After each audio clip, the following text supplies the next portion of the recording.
अस्सलाम वालेकुम जी। जनाब अली कहते हैं कि किसी शहर में एक दफ़ा काफ़ी पुराना किस्सा है, एक हकीम साहब रहते थे। बेचारे गरीब आदमी थे, हिकमत उनकी चलती कोई नहीं थी, कोई मरीज़ आता नहीं था, आ जाता था तो बचता कोई नहीं था। बड़े मंदे हालात थे और गुर्बत इतनी थी कि फाकों पे नौबत आई हुई थी। एक दिन हकीम साहब इतने तंग आए ज़िंदगी से कि उन्होंने नीयत कर ली कि जी बस क्या फ़ायदा ऐसे जीने से, घुट घुट के, इससे तो मरना ही अच्छा। चले गए जनाब दरिया के पुल पे और वहाँ से छलांग मारने की सोच रहे थे कि ख़ुदकुशी कर लें कि ऐसा हुआ जी कि मौत के फरिश्ते को ना हकीम साहब पे ज़रा तरस आया कि बेचारा देखो यार कितना बेचारा फाकों का मारा हुआ और गरीब मासूम आदमी है, तो इसकी कोई मदद की जाए। वो आया इंसानी शक्ल में और हकीम साहब से निगोशिएशन करने लगा कि जनाब क्या बात है, आप यहाँ बड़े दुखी से खड़े हैं। हकीम साहब ने सारी बिपता सुनाई तो उस बंदे ने कहा कि जी मैं मौत का फरिश्ता हूँ और मैं आपकी मदद करने आया हूँ। हकीम साहब को पहले तो उस पर एतबार ही ना आया, कहते जा यार कित्थे तू है, मैंने मजाक करदा। कहता नहीं आप मेरी बात का यकीन तो करें और मेरी बात सुन लें, फिर यकीन आए तो ठीक है, नहीं तो ना सही। हकीम साहब ने कहा चलो जी सुन लेते हैं। बहरहाल आमादा हो गए उसकी बात सुनने को। तो उसने कहा कि जनाब मैं चूँकि जान निकालनी होती है, मैंने जो मेरी ड्यूटी है, तो मैं आपको एक फेवर दे रहा हूँ कि जो मरीज़ आपके सामने आएगा ना, मैं आपको ये दे रहा हूँ, दम दे रहा हूँ। दम कह लें, मंत्र कह लें, जो भी आप कह लें, आपने पढ़ के फूंक मारनी है। तो अगर तो मैं आपको नज़र आऊँ मरीज़ के सराहने, तो इसका मतलब है कि मरीज़ ने नहीं बचना, चाहे कोई छोटी मोटी बीमारी भी है आप जवाब दे दें। और अगर मैं आपको नज़र आऊँ मरीज़ के पाइंती पाँव की तरफ, तो उसने बच जाना है, चाहे जितना मर्जी सीरियस हो, आप जो मर्जी दे दें वो बच जाएगा। आप तो आपकी शोहरत हो जाएगी, फ़ीस आपकी को मिलने लग जाएगी, गुर्बत दूर हो जाएगी। हकीम साहब ने सोचा कि मरना तो है ही, आज नहीं तो 2 दिन ठहर के सही, तो इस बंदे की बात पे अगर यकीन कर लें तो क्या हर्ज है। बहरहाल हकीम साहब ने बात मानी और आ गए। दुखी से बैठे थे अगले दिन अपने क्लिनिक पे या मतब पे, तो एक मरीज़ आया, हल्की सी खांसी की शिकायत थी उसे। तो वो बैठा दवाई लेने के लिए। हकीम साहब ने सोचा कि आजमाया जाए। हकीम साहब ने मंत्र पढ़ा, फूंक मारी, फरिश्ता नजर आया जनाब सराहने मौत का। तो हकीम साहब ने जनाब उसे कहा कि भाई इन्हू ले जाओ, इन्हें नहीं बचना। वो मरीज़ का लो हकीम जो साथ में आया था बंदा कहता हकीम साहब थोड़ा दिमाग ख़राब है, बंदे का तो जनाब हल्की सी खांसी है। हकीम साहब कहते काका मैं कहता ना कि नहीं बचना, मैं नहीं दवाई देनी, ले जा। वो करना खुदा का ये हुआ कि दूसरे दिन बंदा फौत हो गया। लो जी वो तो मोहल्ले में शोहरत हो गई हकीम साहब की कि हकीम साहब तो बड़े पहुँचे हुए हैं। अब जो भी मरीज़ आता हकीम साहब पढ़ के फूंक मारते, अगर फरिश्ता पाँव की तरफ नज़र आता दवाई दे देते जो भी अपने तजर्बे के मुताबिक थी, बंदा ठीक हो जाता। तो होते होते मशहूर हो गया कि जनाब हकीम साहब तो बहुत अच्छे इलाज करने वाले हैं और जो उनके पास चला जाए तो जनाब अच्छा इलाज करते हैं और ये वो।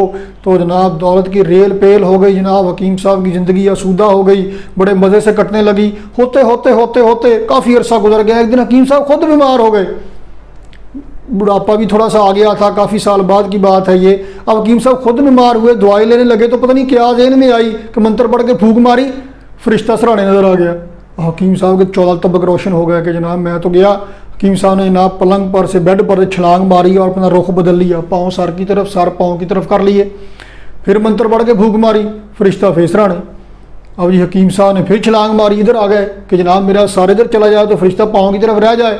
फिर मंत्र पढ़ के फूंक मारी, फरिश्ता भी उतनी देर में जगह बदल के आ गया था, वो फिर सराहने। तो जनाब बच्चों ने देखा कि अब्बा जी को क्या हो गया, छलांग मारे, कभी इधर जाते हैं कभी इधर जाते हैं। उन्होंने जनाब देखा कि सुबह से शाम तक अब्बा जी ऐसी छलांगें मारी जा रहे हैं। उन्होंने पकड़ के ना जी बांध दिया टाइट करके। हकीम साहब ने मंत्र पढ़ के फूंक मारी, फरिश्ता सराहने नज़र आया, हिलने जोगे थे नहीं। कहते मैं तो नहीं से मरना, मेरी औलाद ने मरवाता। ख़ातिन हज़रात, हम शुरू करने जा रहे हैं DC जनरेटर। ये जो आपको किस्सा सुनाया गया फ़र्ज़ी है या असली है इसे छोड़ें, लेकिन इसमें काम की बात आपने जो सीखी, जो एंजॉय किया वो तो सो किया। काम की बात ये सीखी कि जितनी देर में हकीम साहब अपनी डायरेक्शन बदल के पाँव से सराहने की तरफ जाते थे, उतनी देर में फरिश्ता भी डायरेक्शन बदल के वहाँ पे आ जाता था।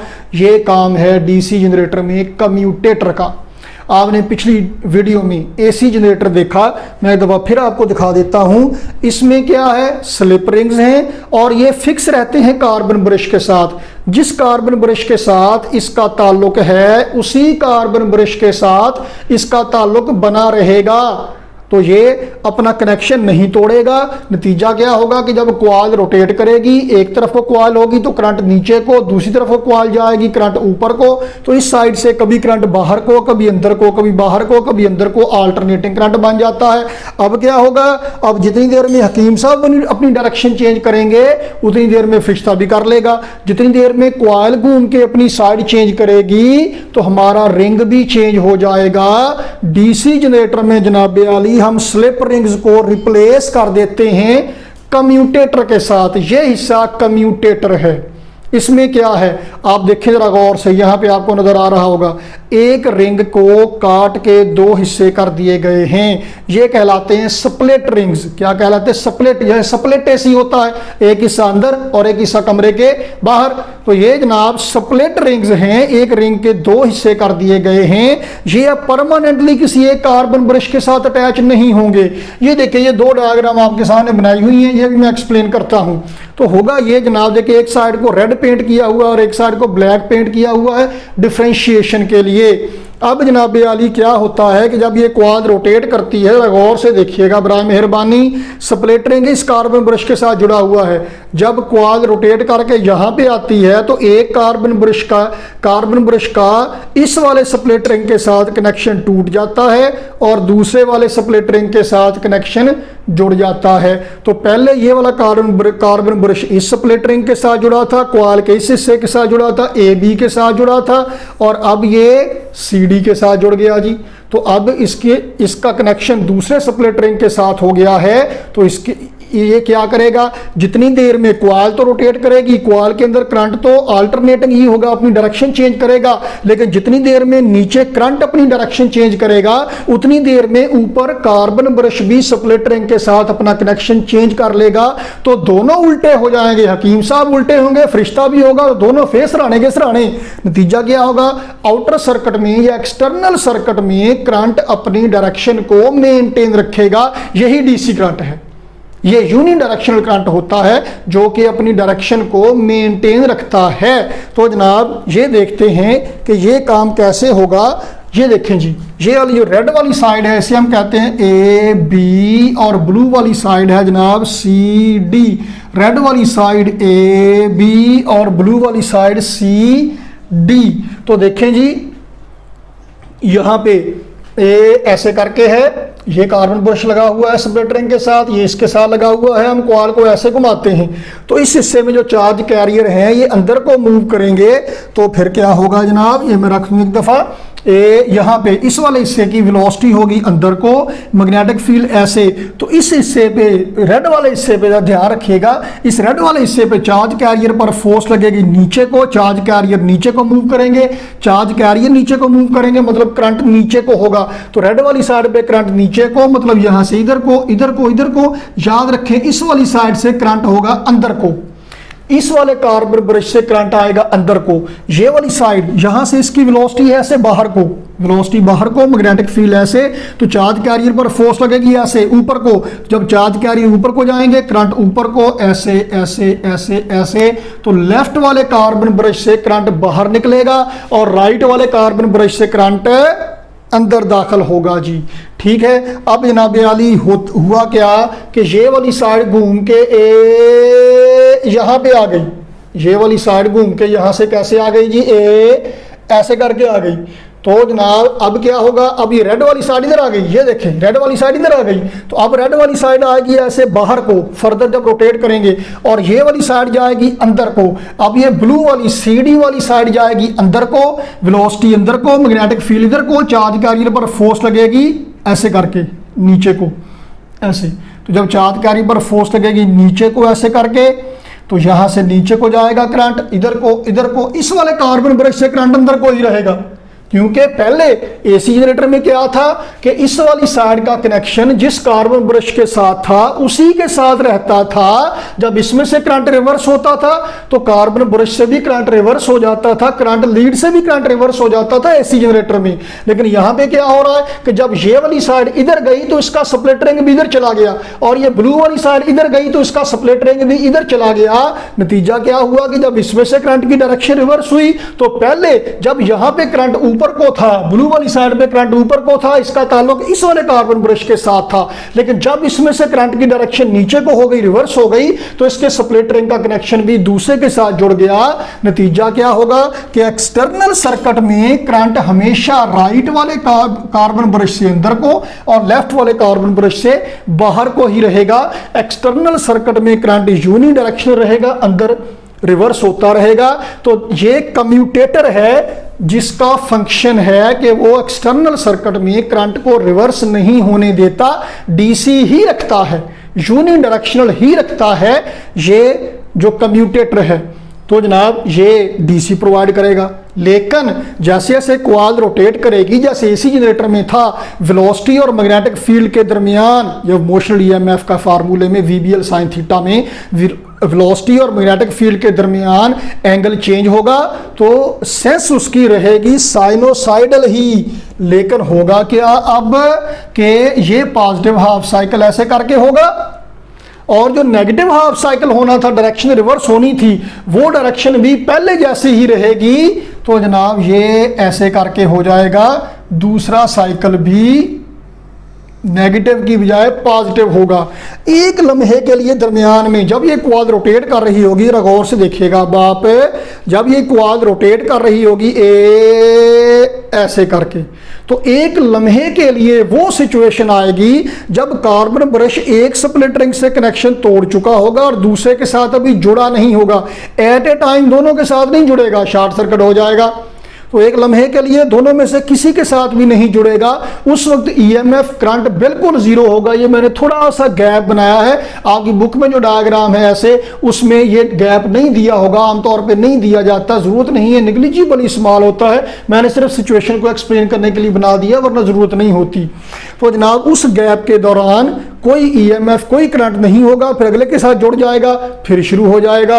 तो जनाब लो जी, ये ऐसे करके ये पल्सेटिंग डीसी कहलाता है। क्या जी? पल्सेटिंग डीसी, जिसमें पल्सेस पाई जाती हैं ऐसे करके।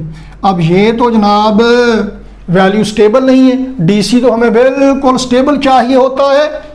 इस काम के लिए, इस मकसद के लिए हम क्या करते हैं, एक तो सिंगल टर्न की बजाय नंबर ऑफ टर्न ज़्यादा करते हैं, वैल्यू ज़रा एनहांस करने के लिए, ईएमएफ करंट ज़्यादा करने के लिए, और दूसरा मल्टीपल कॉइल्स इस्तेमाल करते हैं। आमतौर पे प्रैक्टिकली क्या होता है, जो डीसी जनरेटर है उसमें आपको एक स्प्लिट रिंग ऐसे दो हिस्सों में किया नज़र नहीं आएगा। ये देखिए यहाँ पे तो हमने ऐसे करके स्प्लिट रिंग एक के दो हिस्से कर लिए ना। अब यहाँ पे एक्चुअली क्या होगा, एक्चुअली ऐसे होगा, एक पेयर ये बन गया, दूसरा पेयर ये बन गया, तीसरा पेयर ये बन गया, और चौथा पेयर ये बन गया। तो अब इनका आपस में ताल्लुक है, इनका आपस में, इनका आपस में, इनका आपस में। तो ये 1 2 3 4 पेयर बने हैं। यहाँ पे एक पेयर था, एक कॉइल थी, 4 पेयर हैं, 4 कॉइल्स होंगी। इनकी एडजस्टमेंट हर कॉइल की इस तरह से की जाएगी। देखिए फार्मूला बेसिकली वही है, VBL साइन थीटा, वेलोसिटी और मैग्नेटिक फील्ड के दरमियान एंगल थीटा चेंज होगा, ईएमएफ चेंज होगी। इस सूरत में जो आप देख रहे हैं, एंगल 0 से लेकर 180 तक जा रहा है, फिर रिवर्स होता है, फिर 0 से 180 तक जाता है। एसी जनरेटर में 0 से 360 तक जाता था, डीसी जनरेटर में 0 से 180 तक जाने लग गया। तो अब इसमें क्या होगा, अगर आपने उसके 0 से 180 तक भी 4 हिस्से कर दिए तो एंगल जाएगा 0 से 45 तक एक में। तो हम वो 0 से 45 की बजाय, चूंकि 90 पे मैक्सिमम होता है, हम उसे 90 के सज्जे खब्बे कर लेते हैं। यानी कि हम उसका एंगल ऐसे रखते हैं कि जो एक कॉइल है, वो एक कॉइल यहाँ पे इतनी वैल्यू देगी डीसी की, दूसरी कॉइल में ये 0 से लेकर ये वाली वैल्यू नहीं होगी, क्योंकि वो डायरेक्शन नहीं रहेगी। जब यहाँ पे ईएमएफ कम होने लगेगी, अगली कॉइल के साथ जुड़ जाएगा कनेक्शन स्प्लिट रिंग का, ये कम होने लगेगा, अगली कॉइल के साथ जुड़ जाएगा। यानी यहाँ पे हम इस्तेमाल करेंगे ऐसे करके ना जी, ये देखिए ज़रा, ये ऐसे मल्टीपल कॉइल्स इस्तेमाल होंगी। तो आपको जो आउटपुट पे मिलेगा, आपको आउटपुट पे जो मिलेगा वो देखिए कैसा मिल रहा है। ऐसे करके आपको आउटपुट पे ये मिलेगा, जो ज्यादा वैल्यू ये मिलेगा आपको आउटपुट पे ऐसे करके। तो ये क्या हुआ, देखिए जो पहली सिचुएशन थी उसके मुकाबले में खासी हद तक ये मामला स्मूथ हो गया। 100% डीसी आपको नहीं मिल सकता डीसी जनरेटर से, यहां पे आपको पल्सेटिंग डीसी मिलेगा। 100% डीसी मिलेगा आपको सेल से, बैटरी से। 100% एसी आपको मिलेगा एसी जनरेटर से। यूपीएस जो डीसी को एसी में कन्वर्ट करता है वो प्योर एसी आपको नहीं मिलता, वो स्क्वायर वेव सी होती है। और इसीलिए अक्सर यूपीएस पे पंखे कूं करते हैं, फिर वो कैपेसिटर लगाते हैं उसको एनर्जी जरा स्टोर करके थोड़ी पीक को बेहतर करने के लिए, लेकिन 100% एसी आपको नहीं मिलता। 100% डीसी आपको डीसी जनरेटर से नहीं मिलेगा। डीसी जनरेटर कहाँ पे इस्तेमाल हो रहे हैं, कहाँ पे आपको मिलते हैं? यहाँ पे ये गाड़ी में जो बैटरी चार्ज करने के लिए जनरेटर है वो डीसी जनरेटर होता है। जहाँ पे आपने डीसी करंट डायरेक्ट इस्तेमाल करना है वहाँ पे आपको डीसी जनरेटर मिल जाएगा या इस्तेमाल करेंगे। तो जनाब ये आपको पल्सेटिंग डीसी प्रोवाइड करेगा। मल्टीपल क्वाल्स इस्तेमाल करेंगे, हर क्वाल के लिए सेपरेट स्प्लिट रिंग होगा पेयर, और ये स्प्लिट रिंग आधा सर्कल होना जरूरी नहीं है। नंबर ऑफ क्वाल्स जैसी जैसी ज्यादा होती जाएंगी वैसे वैसे स्प्लिट रिंग का साइज छोटा होता जाएगा। उनकी क्वाल्स की एडजस्टमेंट इस तरह से करेंगे कि एक क्वाल के लिए जब वो रोटेट करेगी वी और बी के दरमियान एंगल 90 के राउंड अबाउट रहेगा, 90 से थोड़ा ज्यादा थोड़ा कम, यानी 80 और 100 के दरमियान कह लीजिए रहेगा। तो वो तकरीबन पीक के करीब करीब वैल्यू आपको प्रोवाइड करेगी। तो खासी हद तक वैल्यू स्मूथ हो जाती है। फिर फर्दर हम कैपेसिटर लगा लेते हैं, वो उससे भी जरा मामला बेहतर कर देगी, लेकिन 100% स्मूथ डीसी आपको नहीं मिलेगा। तो अभी जरा देखते हैं जनाब, एक छोटी सी वीडियो देखते हैं, उसमें एसी और डीसी दोनों का कंपैरिजन किया होगा। एसी जनरेटर भी आपने देख लिया, डीसी जनरेटर भी आपने देख लिया। तो अभी आप एक छोटी सी वीडियो देखेंगे जो ही मैं लेक्चर वाइंड अप करूंगा, उसमें एसी और डीसी दोनों का साइड बाय साइड कंपैरिजन होगा। स्लिप रिंग और स्प्लिट रिंग का वैसे मैंने आपको 3D मॉडल भी दिखा दिए हैं। आई होप के कंसेप्ट क्लियर हो गया होगा, लेकिन वो वीडियो देखेंगे तो जरा और बेहतर हो जाएगा। तो जनाब आइए मैं अब जाता हूं, अगली वीडियो में मुलाकात होगी। छोटी सी 1-1.5 मिनट की वीडियो होगी, देख के जाइएगा। अल्लाह हाफिज। Like an AC generator, a DC generator works on the principle of electromagnetic induction. However, a DC generator produces direct current and is commonly used in small-scale power generation devices such as a dynamo. A DC generator is equipped with the commutator, which is a pair of slip rings in a position similar to that of slip rings of an AC generator. The commutator helps in keeping the polarity of the brushes the same to ensure unidirectional current. The other major components of a DC generator are similar to that in an AC generator. A DC generator that contains a loop generates a pulsating DC current. To produce more stable current, a coil with more turns is typically used.